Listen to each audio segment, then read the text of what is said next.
What's up mga idol? Ito, nakakatuwa naman dahil ito nakatanggap tayo ng ng papasko na galing kay Mayor Rose Rizal. Ito, 'di ba? Kita nyo naman. Maraming laman niya mga idol, 'di ba?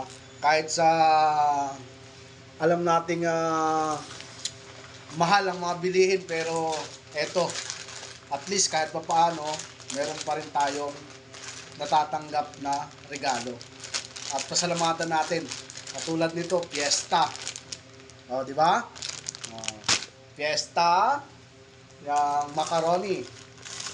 Yung Fiesta macaroni, baka naman. Ito, Fiesta na tawag dito, spaghetti. O, may pang spaghetti na, di ba?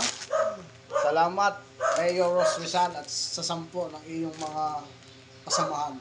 O, katulad nito, kape, Nescafe, Grit, Classic Premium, o Great Taste. O, diba? Saan ka pa mga idol? O.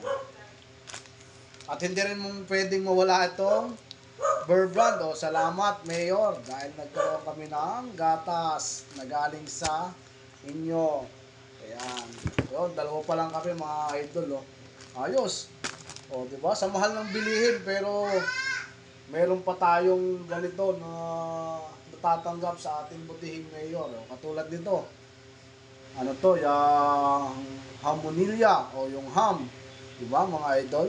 Napakarami pala dito mga idol. Ano natin? Ayos natin. Ayan ang aming mayor. Mayor namin dito yan sa Kalamba. Ito pang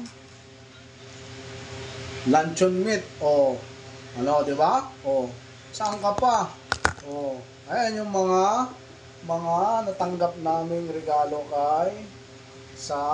galing kay Mayor. O, Eden, baka naman. O, ayan. Ito inaano ko lang para, di ba? Hindi naman sa nagano. Ito ay yung Pure Foods na dilata. Kaso tinanggalan na pala ng tinanggalan na ng balot ng aking bunso. Pinaglaruan na, ayan Ayan di ba? Ang dami din pala. Ayun. Yung lagayan ng Eden. Saan pa? Ano pa? Di ba? Napakadami pala nito mga idol.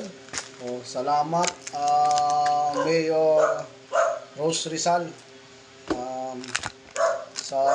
Talaga naman sa sobrang mahal ng bilihin, pero talagang ayan, nakapagbigay pa ang ating mayor ng ganitong taon-taon naman to mayroon. Di ba? Saan ka pa mga idol? Yan. Di ba? Yan ang amin natanggap dito sa Kalamba. Bourbon, laking gatas. Di ba? Ayun lang mga idol. Thank you Mayor sa iyong papaskong handog sa mga Kalabay taga Kalamba. Di ba? Thank you.